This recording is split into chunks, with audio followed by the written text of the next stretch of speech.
खबर सबसे पहले तो आपको बता दें कि आज 7 मई का दिन है और आज है विश्व अस्थमा दिवस। यानी हर साल मई महीने के पहले मंगलवार को दुनिया भर में विश्व अस्थमा दिवस मनाया जाता है ना। ये सांस से जुड़ी बीमारी और बच्चों और बड़ों दोनों को ही प्रभावित करती है और कोरोना के बाद इस तरह की बीमारी के मामले बहुत ज्यादा देखने को मिल रहे हैं। पहले सांस की बीमारियां हुआ करती थी लेकिन काफी कम संख्या में, लेकिन कोरोना के बाद से ऐसे मामले बहुत सारे देखने को मिल रहे हैं। सांस संबंधी परेशानियां, अस्थमा, ये बात हम हमारे मन से नहीं कर रहे हैं। कई सारे ऐसे रिसर्च हुए हैं जिसमें इस तरह की बातें सामने निकल कर आई है ना। और आज लोकसभा चुनाव के तीसरे फेज में मंगलवार यानी आज 7 मई को 10 राज्यों और एक केंद्र शासित प्रदेश की 93 सीटों पर वोटिंग होगी। पहले इस फेज में 10 राज्यों और 2 केंद्र शासित प्रदेशों की 95 सीटें थी, लेकिन 21 अप्रैल को सूरत से कांग्रेस प्रत्याशी का पर्चा रद्द हो जाने से और 8 कैंडिडेट के नामांकन वापस लेने के बाद भाजपा के मुकेश दलाल निर्विरोध निर्वाचित हो चुके हैं ना। और बाड़मेर के एक बूथ पर 8 मई को दोबारा वोटिंग होगी। चुनाव आयोग ने नई तारीख की घोषणा कर दी है। राजस्थान की बाड़मेर लोकसभा सीट इस बार काफी ज्यादा चर्चा में भी है।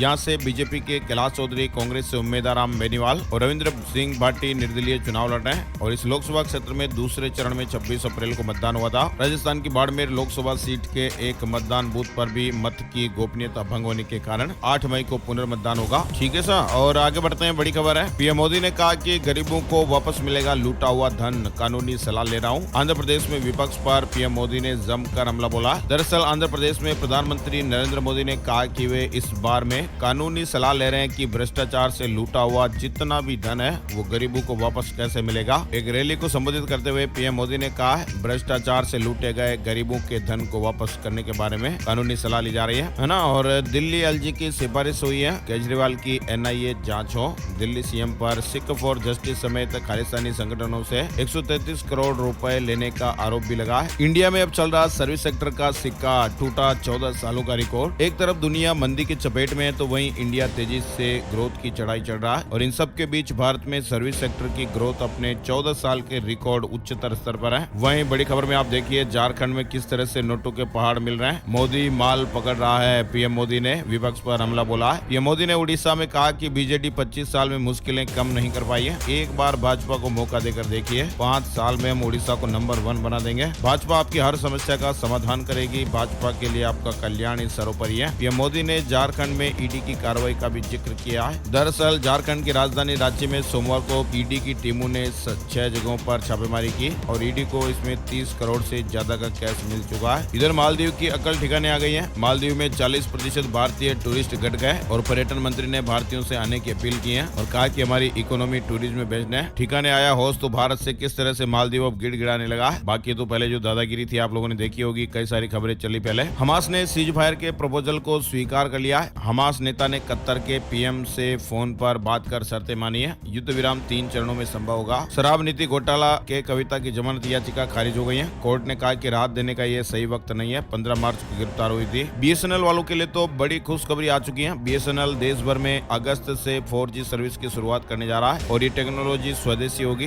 पंजाब से शुरुआत होगी। 1,12,000 से ज्यादा टावर इंस्टॉल होंगे। इस तरह की खबरें और अपडेट्स हैं। पंजाब में करीब 8 लाख 4G सब्सक्राइबर्स हो गए है ना। और गौतम अडानी बैंकों से लेने जा रहे हैं 5,000 करोड़ रुपए का लोन। हिंडनबर्ग की रिपोर्ट आने के बाद अडानी ग्रुप को काफी नुकसान उठाना पड़ा था। हालांकि धीरे धीरे अडानी ग्रुप इससे बाहर निकला और दोबारा निवेशकों का भरोसा जीतने में कामयाब रहा। कंपनी के शेयरों ने दोबारा रफ्तार भी पकड़ी। फिलहाल अडानी बैंकों से करीब 5,000 करोड़ का लोन लेने की योजना बना रहे हैं। फोर्ब्स के अनुसार गौतम अडानी अभी भारत के दूसरे सबसे अमीर व्यक्ति हैं। दरअसल अरबपति गौतम अडानी का समूह अपने मौजूदा लोन को रीफाइनेंस करने के लिए लगभग $600 मिलियन का विदेशी कर्ज जुटाने की योजना बना रहे हैं। वहीं आपको बता दें, राफा पर हमले करने के लिए तैयार इजरायली सेना 1 लाख फिलिस्तीनियों को दूसरी जगह भेजा जाएगा। सीज फायर के लिए इजरायल पहुंचे सीआईए के डायरेक्टर। इंडियन कोस्ट गार्ड ने अरब सागर में ईरानी जहाज पकड़ा। भारतीय चालक दल से दुर्व्यवहार कर रहा था बोट मालिक, पासपोर्ट जब्त किए थे। फ्रांस में चीन के राष्ट्रपति शी जिनपिंग का विरोध देखने को मिला। काफिले के रास्ते पर आजाद तिब्बत के बैनर टांगे गए। 2 एक्टिविस्ट को वहां पर अरेस्ट किया गया। हीट वेव से खतरा किन लोगों को ज्यादा, लू के थपेड़ों से बचिएगा। जब जरूरी घर से बाहर निकलना हो तभी बाहर निकलिए। देश के कई राज्यों में इस समय प्रचंड गर्मी पड़ रही है। कई जगह पर 40 से 45 डिग्री के पार तापमान चल रहा है और ऐसे गर्मी के मौसम में बच्चों का, बुजुर्गों का, गर्भवती महिलाओं का और किसी बीमारी से जूझ रहे लोगों का जरूर ध्यान दीजिएगा। दोपहर के समय बच्चों को बाहर न निकलने दें। खेल कूद के लिए सुबह और शाम का समय निर्धारित करें। बच्चों को कोल्ड ड्रिंक की बजाय नींबू पानी, ORS का घोल और मौसमी फलों का ताजा जूस पिलाएं। इससे शरीर हाइड्रेटेड रहेगा। ढीले और हल्के कपड़े पहनाएं। अगर बच्चा स्कूल वगैरह जाता है तो उसके उसके साथ पानी की बोतल भी जरूर रखें। टिफिन में भी हल्का खाना दें। हीट वेव की चपेट में आने से बुजुर्ग हाइपरथर्मिया का शिकार हो सकते हैं। थकावट, कमजोरी, चक्कर आना, सिर घूमना, अगर स्थितियां गंभीर हो जाती है तो व्यक्ति कोमा में भी जा सकता है। बुजुर्गों को भी ज्यादा से ज्यादा पानी पीना चाहिए। जितना हो सके घर में रहें। बहुत ज्यादा वजन उठाने या मेहनत के काम करने से बचें। और बाहर वगैरह निकल रहे हैं तो सिर को टोपी या गमछे से ढक कर रखें। भूखे पेट बाहर ना जाए, है ना। तो थोड़ी सी सावधानियां गर्मी के मौसम में जरूर रखनी पड़ेगी, है ना। और आगे बढ़ते हैं, बड़ी खबर, सरकारी स्कूलों में टीचर्स का मोबाइल लाना बैन होगा। राजस्थान से जुड़ी ये खबर है। शिक्षा मंत्री ने कहा कि फोन एक तरह की बीमारी है। टीचर शेयर मार्केट देखने में व्यस्त रहते हैं। राजस्थान के शिक्षा मंत्री मदन दिलावर का कहना है कि अब सरकारी स्कूलों में मोबाइल पूरी तरह से बैन किया जाएगा। और इसके पीछे उनका ये तर्क है कि स्कूलों में टीचर्स पूरे दिन मोबाइल पर शेयर मार्केट और न जाने क्या क्या देखते रहते हैं। टीचर्स उसमें उलझे रहते हैं और इससे बच्चों की पढ़ाई का नुकसान तो होता ही है। उन्होंने कहा कि मोबाइल एक बीमारी जैसा हो गया है। अब सरकारी शिक्षकों को स्कूल में मोबाइल लाने की अनुमति नहीं होगी। और अगर कोई शिक्षक गलती से मोबाइल लेकर आ भी जाता है तो उसे अपना मोबाइल प्रिंसिपल के पास जमा कराना होगा। केवल प्रिंसिपल को ही स्कूल में मोबाइल लाने की अनुमति होगी। अब आप कहोगे अगर हमारे तो कोई इमरजेंसी हो गई, तो इमरजेंसी की स्थिति में प्रिंसिपल के पास फोन आएगा और वह शिक्षकों को सूचना देगा। अगर किसी से बात करनी है तो फिर बात कराई जाएगी, लेकिन शिक्षकों को किसी भी हाल में स्कूल में मोबाइल लाने की अनुमति नहीं मिलेगी, है ना। और इस खबर को लेकर आपकी क्या राय और प्रतिक्रिया कमेंट करके जरूर बताइएगा। 21 मई से 27 मई तक हज फ्लाइट होगी रवाना। जयपुर से 3671 हज यात्री रवाना होंगे। 2 दिवसीय टीकाकरण और प्रशिक्षण शिविर में 605 का टीकाकरण हुआ। यूपीएससी में चयनित राजस्थान के युवाओं से सीएम भजन लाल ने मुलाकात की है और कहा कि आने वाला समय युवाओं का है। विकसित भारत के विजन को साकार करने के लिए भूमिका निभाएं। मुंबई ने हैदराबाद को 7 विकेट से हरा दिया। सूर्य कुमार यादव ने सेंचुरी लगाई। Jet Airways founder Naresh Goyal को अंतरिम जमानत मिल गई है। मनी लॉन्ड्रिंग केस में सितंबर से जेल में है। मैरिको को चौथी तिमाही में 320 करोड़ रुपए का शुद्ध मुनाफा हुआ है। सालाना आधार पर ये 4.92% बढ़ा है। सिंघानिया बोले, निजी जीवन का बिजनेस से कोई लेना देना नहीं, मेरा निजी जीवन मेरा है। 10,000 करोड़ का रेमंड ग्रुप तेजी से आगे बढ़ रहा है। नोकिया और एरिक्सन से बातचीत कर रहा है वोडाफोन आइडिया। जून जुलाई में 4G नेटवर्क अपग्रेड करने के लिए ऑर्डर दे सकती है कंपनी। वहीं दोस्तों एक और बड़ी खबर आज भी आ रही है। जोधपुर के उम्मेद हॉस्पिटल में प्रसूता ने सोमवार सुबह 4 बच्चों को एक साथ जन्म दिया है। प्रसूता और उसके चारों बच्चे पूरी तरह स्वस्थ हैं। चारों बच्चे ऑपरेशन से हुए हैं, उन्हें NCU में रखा गया है। महिला की यह तीसरी डिलीवरी थी और इससे पहले 2 डिलीवरी में उनके बच्चों की मौत हो गई थी। फिलहाल इसमें 2 लड़के और 2 लड़की जन्म लिए। पंजाब में आज जारी होगा लोकसभा चुनाव नोटिफिकेशन। चंडीगढ़ और हिमाचल में 14 मई तक नामांकन भरे जाएंगे। 17 तक नाम वापस ले सकेंगे। चीन क्यों कर रहा है गोल्ड की अंधाधुंध खरीदारी? चीन में आम लोगों से लेकर और चीन के सेंट्रल बैंक तक गोल्ड की अंधाधुंध खरीदारी कर रहे हैं। चीन गोल्ड में निवेश करने वाले ये वो लोग हैं जिनका भरोसा चीनी शेयर मार्केट से उठ चुका है। दरअसल चीन का रियल एस्टेट सेक्टर डूबा हुआ है, जिसकी वजह से आम लोगों में गोल्ड में निवेश करने के अलावा वहाँ पर कोई दूसरा ऑप्शन बचा ही नहीं है। इसलिए सोना तो लेना ही पड़ेगा। शेयर मार्केट में भी विश्वास नहीं है तो फिर पैसा कहाँ इन्वेस्ट किया जाए, तो सोना ही सोना उन्हें दिखाई दे रहा है ना। बड़ी खबर आ रही है, आज होगा एप्पल का बड़ा इवेंट। नए आईपैड, नए आईफोन या एप्पल के जो नए नए डिवाइस हैं, क्या लॉन्च होने वाला है, क्या प्रोग्राम बन रहा है फ्यूचर में, ऐसी जानकारी आज देखने को मिलेगी। और अलर्ट बड़ी खबर भी है, आप मोबाइल फोन बहुत ज्यादा चलाते हैं, मोबाइल में अगर आपके 13 तरह के ये ऐप है तो तुरंत डिलीट कर दीजिएगा। एक सिक्योरिटी फर्म ने एक रिपोर्ट में 13 मोबाइल ऐप के बारे में जानकारी दी है जो एंड्रॉइड यूजर्स के लिए बहुत ही खतरनाक है। फोन का डेटा चोरी हो सकता है, पासवर्ड वगैरह आपने सेट कर रखा है तो वो देख सकता है। कौन कौन से ये ऐप है, इनकी जानकारी आपको यहाँ स्क्रीन पर दिखाई गई है। ये नाम है, आप स्क्रीन पर देख पा रहे होंगे। वहीं बड़ी खबर है, 3 घंटे के अंदर हटाओ डीप फेक और AI निर्मित सूचनाएं। तीसरे चरण की वोटिंग से पहले चुनाव आयोग एक्शन में। यूक्रेन से जंग के बीच रूस ने खौफनाक कदम उठाया है। परमाणु हथियारों को लेकर बड़ी जानकारी सामने आई है। रूसी रक्षा मंत्रालय की तरफ से कहा गया कि सैन्य अभ्यास के दौरान परमाणु हथियारों को भी शामिल किया जाएगा। इधर इजरायल ने 14 लाख शरणार्थियों को रफा छोड़ने का आदेश दिया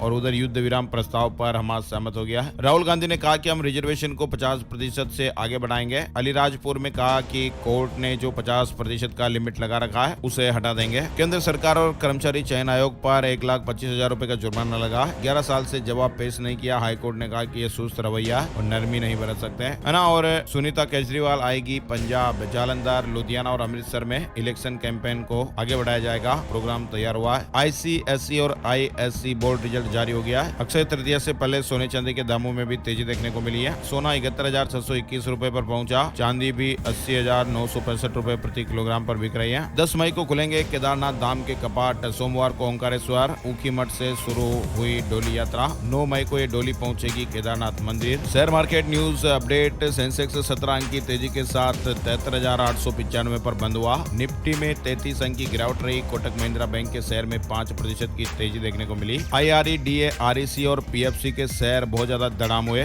RBI का एक फैसला जो भारी गिरावट की वजह बना। भारी गिरावट आने से निवेशकों को भारी नुकसान भी पहुंचा और उनके लाखों रुपए डूब गए। दरअसल RBI यानी reserve bank of India infrastructure project को दिए जाने वाले लोन की गारंटी को लेकर चिंतित है और यही वजह है कि बैंकिंग रेगुलेटर ने कर्ज उपलब्ध कराने वाली कंपनियों को प्रस्ताव दिया कि वे निर्माणाधीन इंफ्रा प्रोजेक्ट के लिए अधिक प्रोविजनिंग को अलग रखें। अभी हाल ही में RBI ने एक ड्राफ्ट गाइडलाइन जारी की है जिसमें इंफ्रा प्रोजेक्ट की निगरानी सख्त करने का प्रस्ताव है ना। और बड़ी खबर आ रही है, इंडियन बैंक के नीति जारी रिजल्ट। जी हाँ, मुनाफा 55% बढ़कर 2247 करोड़ रुपए रहा। सेबी का 2 SME कंपनियों पर भी बड़ा एक्शन हुआ है। प्रोमोटर्स पर पाबंदियां लगाई गई हैं, यानी प्रोमोटर्स पर खुद ही कंपनियों के शेयर में पंप एंड डंप का आरोप है। सेबी ने वित्तीय खातों में फर्जीवाड़े पर 2 SME कंपनियों पर यह एक्शन लिया। डिजिटल करेंसी को लेकर RBI गवर्नर ने भी बड़ी बात कही है। RBI के गवर्नर शशिकांत दास ने सोमवार को कहा कि लेन देन को स्थायी रूप से हटाकर ई-रुपए यानी केंद्रीय बैंक डिजिटल मुद्रा के जरिए लेन देन को ऐसा बनाया जा सकता है जिसका कोई रिकॉर्ड नहीं होगा। इससे एक कागजी मुद्रा के समकक्ष हो सकती है। सरकारी तेल कंपनी बांटेंगी फ्री में शेयर। 9 मई को महत्वपूर्ण बैठक। हिंदुस्तान पेट्रोलियम कॉर्प लिमिटेड का स्टॉक बोर्ड की 9 मई को महत्वपूर्ण बैठक होने वाली है। वही आपको बता दें, IPO में निवेश का मौका भी चल रहा है। 8 मई तक आप बोली लगा सकते हैं। इंडेजिन लिमिटेड के IPO में निवेश का मौका चल रहा है। सरकारी गैर सरकारी स्कूलों में 4 बजे तक नहीं होगी पढ़ाई। बिहार से जुड़ी खबर। गया में 14 मई तक 10:30 बजे से नहीं चलेगा स्कूल। DM का फरमान जारी हुआ है। वहीं बिहार के 19 जिलों में बूंदाबांदी हो सकती है, येलो अलर्ट है। भीषण गर्मी और लू से थोड़ी राहत मिलेगी और आज से 10 मई तक बारिश के कई इलाकों में अनुमान है। नगर पालिका के कर्मचारियों की वोटिंग से पहले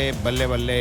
मध्य प्रदेश से जुड़ी ये बड़ी खबर। 940 कर्मचारियों को वेतन वृद्धि का लाभ मिल गया। गुना नगर पालिका और नगर पालिका के अधीन जल प्रकोष्ठ में कार्यरत विभिन्न वर्गों के लगभग 940 कर्मचारियों को मतदान से पहले बड़ी खुशखबरी हासिल हुई है। मध्य प्रदेश में CM डॉक्टर मोहन यादव ने कहा अब दूध पर भी देंगे बोनस। कहा कि वनाधिकार के जिनके पास पट्टे नहीं है आचार संहिता हटने के बाद देंगे। अब क्रिप्टो करेंसी से भी लोग शॉपिंग कर रहे हैं। अमेरिका की एक रिपोर्ट आई जिसमें बड़ा खुलासा हुआ है। मसालों में ज्यादा कीटनाशक वाली खबरों को FSSAI ने फर्जी बताया है। उत्तर पूर्वी दिल्ली से कन्हैया कुमार ने नामांकन भरा है। आम आदमी पार्टी नेता भी साथ रहे। एयर पोल्यूशन से जुड़ी खबर है। फिर खराब श्रेणी में दिल्ली की आबोहवा। गुरुग्राम सबसे प्रदूषित। राहुल गांधी ने कांग्रेस कार्यकर्ताओं को चिट्ठी लिखी है। बोले कि ये हमारे लोकतंत्र और संविधान को बचाने की लड़ाई है ना। और बड़ी खबर देख पा रहे हैं, राजस्थान की भूमि भू वैज्ञानिकों के लिए बड़ा सवाल बन चुकी है। बीकानेर के बाद अब बालोतरा की जमीन में भी दरार देखने को मिली है। आपको मालूम होगा बीकानेर के लुणकसर में 1 महीने पहले 1.5 बीघा जमीन धंस गई थी और अब बाड़मेर के बालोतरा के निकट नागाना में अचानक जमीन में बड़ी दरार देखने को मिली है। इस घटना के बाद भूगर्भ वैज्ञानिकों की टीमें जांच के लिए पहुंच रही है। T20 विश्व कप के लिए भारतीय टीम की नई जर्सी लॉन्च हो गई है। BCCI का खास अंदाज देख रोहित भी हैरान हुए। MP बोर्ड 10वीं और 12वीं की पूरक परीक्षा का कार्यक्रम घोषित हो गया। मध्य प्रदेश से जुड़ी बड़ी खबर है। बड़ी खबर आ रही है, गैर सहायता प्राप्त स्कूलों को RTE के तहत 25% कोटे से सशर्त छूट देने वाली अधिसूचना पर रोक लग गई है। मुंबई उच्च न्यायालय ने सोमवार को महाराष्ट्र सरकार द्वारा जारी एक अधिसूचना पर रोक लगा दी है जिसमें निजी गैर सहायता प्राप्त स्कूलों को 1 किलोमीटर के दायरे में सरकारी स्कूल होने पर शिक्षा के अधिकार कोटा के तहत छात्रों को प्रवेश देने से छूट दी गई थी। अगले 5 दिन गुजरात, राजस्थान और पश्चिमी मध्य प्रदेश में भी लू के हालात बन सकते हैं और कई राज्यों में बरसात भी देखने को मिलेगी। 2-3 दिन से लू के हालात चल रहे हैं। दिल्ली से जुड़ी खबर है, मुक्त शिक्षा विद्यालय की निदेशक पायल मागो ने स्कूल ऑफ ओपन लर्निंग के 62वें स्थापना दिवस समारोह को संबोधित किया और इस दौरान उन्होंने फीस माफी स्कीम की घोषणा की है और कहा कि मुक्त शिक्षा विद्यालय यानी स्कूल ऑफ ओपन लर्निंग 2025 सत्र 2024-25 इस अकादमिक सत्र में 8.5 क्यूमुलेटिव ग्रेड यानी पॉइंट CGPA हासिल करने वाले छात्रों की पूरी 100% फीस माफ होगी। शुगर एक्सपोर्ट करने से जुड़ी खबर है, ISMA ने सरकार से 20 लाख टन चीनी निर्यात की डिमांड रखी है। किसानों को फायदा मिलेगा। बजाज की पहली CNG बाइक का डिजाइन लॉन्च से पहले ही लीक हो गया है। ये तो आपको मालूम ही है कि बजाज जल्द ही पहली CNG बाइक को भारतीय मार्केट में पेश करने की तैयारी कर रहा है। लीक नहीं हुआ नीट UG का क्वेश्चन पेपर। NTA ने सोशल मीडिया पर वायरल दावों पर प्रतिक्रिया दी है। नीट का पेपर वायरल नहीं हुआ है, ध्यान दीजिएगा। NTA एजेंसी की तरफ से कहा गया कि विभिन्न सोशल मीडिया प्लेटफॉर्म पर वायरल हो रहे क्वेश्चन पेपर के फोटोग्राफ का परीक्षा के वास्तविक प्रश्न पत्र से कोई संबंध नहीं है। गूगल से मुकाबला करने के लिए OpenAI का ChatGPT सर्च इंजन आ रहा है। AI फीचर से यूजर्स का अनुभव बदला बदला देखने को मिलेगा। वहीं ओबीसी और ईडब्ल्यूएस के लोग भी पिछड़े, उन्हें भी मिले मुफ्त कोचिंग का लाभ। जामिया से दिल्ली हाई कोर्ट ने ये बात कही है। वहीं मध्य प्रदेश में अनारक्षित पदों में से ही ईडब्ल्यूएस को दी जाए 10% सीटें। मध्य प्रदेश हाई कोर्ट ने बड़ा फैसला सुनाया है। ईडब्ल्यूएस आरक्षण के मामले में साफ किया गया है कि आरक्षित पदों में से ही 10% सीटें ईडब्ल्यूएस को दी जाए। वहीं राजस्थान में उज्ज्वला योजना के लाभार्थियों के लिए खुशखबरी आई है। अब इस योजना के तहत 450 रुपए में सिलेंडर पाने वाले लाभार्थियों को केवाईसी करवाना जरूरी है। गूगल का नया नियम 30 मई से लागू हो रहा है। फोटो वीडियो शेयर करने से पहले आपको जानकारी होनी चाहिए। आर्टिफिशियल इंटेलिजेंस की मदद से गूगल के नियमों को बाईपास करके अश्लीलता को बढ़ावा दिया जाता था, जिसे लेकर गूगल ने अपने नियमों में बदलाव किया है। गूगल ने अपने विज्ञापन पॉलिसी में कड़े प्रावधान किए हैं। जो किसी भी यूजर्स को सेक्सुअली भड़काऊ कंटेंट को परोसने वाली साइट और एप्स के खिलाफ भी एक्शन लिया जाएगा। यूपी के किसान भाइयों के लिए आई मौज। इस योजना के तहत 1 लाख रुपए मिलते हैं। सरकार ने खेत तालाब योजना चलाई हुई है। इसकी डिटेल जानकारी लीजिएगा और फायदा लीजिएगा। एक्सिस बैंक में 80 लाख रुपए का गबन, वाइस प्रेसिडेंट ने एफआईआर दर्ज कराई। ब्रांच मैनेजर, कैशियर और सेल्स प्रबंधक गिरफ्तार हुए हैं। अपना बिजनेस करने वालों के लिए बड़ी खबर है। टैक्स कानून को लेकर बड़े बदलाव की तैयारियां हो रही है। एमएसएमईज को 45 दिनों के भीतर पेमेंट करने से जुड़े आयकर कानून को लेकर बड़े बदलाव की तैयारियां चल रही है। 4 धाम में पुख्ता सुरक्षा व्यवस्थाओं के लिए पुलिस तैयार। 30% से अधिक फोर्स बढ़ाई गई है और इस बार 5 नए संवेदनशील जोन बैरियर भी बनाए गए हैं। हेल्थ इंश्योरेंस पर जीएसटी को घटाकर 12% कर सकती है सरकार। सीधा आपको फायदा मिलेगा। मिजोरम से जुड़ी खबर है। खराब मौसम और ओलावृष्टि से हजारों घर तबाह हो गए। पिछले 5 दिन में 500 से ज्यादा घरों को नुकसान हुआ है। 192 विश्वविद्यालयों के वीसी ने राहुल गांधी के खिलाफ खत लिखा है और बताया कि कैसे कुलपति चुने जाते हैं। दरअसल राहुल गांधी ने यह कहा था कि यूनिवर्सिटी में वीसी की नियुक्ति योग्यता को ताक पर रखकर कुछ संगठनों से संबंधों के आधार पर की जाती है, लेकिन इसका विरोध करते हुए 192 यूनिवर्सिटियों के वीसी ने राहुल गांधी को पत्र लिखा है और पत्र में इसका विरोध किया गया है। और साथ ही यह भी बताया गया कि उनका चयन किस तरह से होता है, किस आधार पर होता है। पूर्वोत्तर के राज्य मणिपुर में बीते दिनों हुई बारिश ने काफी तबाही मचाई है। वहीं इस बारिश की वजह से कुछ लोगों की जानें भी गई है और ऐसे में राज्य सरकार ने आज 7 मई तक सभी स्कूलों और कॉलेजों को बंद रखने का आदेश दिया हुआ है। वह दोस्तों अलर्ट करने वाली खबर एक बार फिर से एंड्रॉइड स्मार्टफोन यूजर्स के लिए जरूरी खबर है। अगर आपके फोन में भी ये 2 ऐप है तो आप तुरंत डिलीट कर दीजिएगा। पहले भी हमने आपको वो 13 तरह के ऐप बताए थे। 2 ये ऐप और आ रहे हैं। इनमें से पहला है Xiaomi फाइल मैनेजर, जिसके 1 बिलियन यानी 1 करोड़ डाउनलोड है, और दूसरा WPS ऑफिस, जिसके 500 मिलियन डाउनलोड है। अब आप पूछेंगे क्यों, क्या क्यों, तो ऐसा नहीं है। आप तुरंत इन्हें डिलीट कर दीजिएगा अगर फायदे में रहना चाहते हैं तो। और अगर इस खबर के बारे में आप और विस्तार से जानकारी लेना चाहते हैं तो फिर गूगल करके आप सर्च कर लीजिए, आपको पूरी जानकारी और अपडेट मिलेगा। यहाँ अगर हम छोटी छोटी डिटेल जानकारी आपको बताने लगेंगे तो फिर ये वीडियो जाएगा बहुत बड़ा, समझिएगा दोस्तों, है ना। और आगे बढ़ते हैं। बड़ी खबर दिल्ली के स्कूलों और छात्रों के लिए भी जरूरी खबर है। केजरीवाल सरकार ने आवश्यक निर्देश जारी किए हैं। दिल्ली शिक्षा निदेशालय ने प्रधानाचार्यों को निर्देश दिया कि वो उन जगहों की पहचान करें जहां से गंभीर परिस्थिति, मौसमी स्थिति या बाहरी खतरों से तुरंत स्कूल से सुरक्षित बाहर निकाला जा सके। सभी स्कूलों में आवश्यक सामान, प्राथमिक चिकित्सा सुविधाएं वगैरह की व्यवस्था भी रखी जाए। सीबीएसई ने जारी किया DigiLocker access code. CBSE result जारी होने के बाद बोर्ड डिजिटल एक्सेस के लिए एक एक्स्ट्रा सिक्योरिटी लेयर ऐड कर रहा है। विशेष रूप से डिजिलॉकर के लिए छात्रों को अब स्कूल से एक स्पेशल सिक्योरिटी कोड यानी 6 अंकों का एक पिन लेना होगा, है ना। और आगे बढ़ते हैं। बड़ी खबर चुनाव के बाद गुंडों की गर्मी धीरे धीरे शांत हो जाएगी। शाहजहांपुर में गरजे सीएम योगी। सेल कर्मचारियों के नाइट अलाउंस में इजाफा होगा। Steel Authority of India Limited SAIL कामगारों की रात्रि पाली भत्ता में बढ़ोतरी को लेकर प्रबंधन ने नया प्रस्ताव दिया। प्रस्ताव में वर्तमान रात्रि भत्ता 90 रुपए को बढ़ाकर 250 रुपए करने की बात कही गई है और इस पर जल्द ही फाइनल फैसला होगा। तो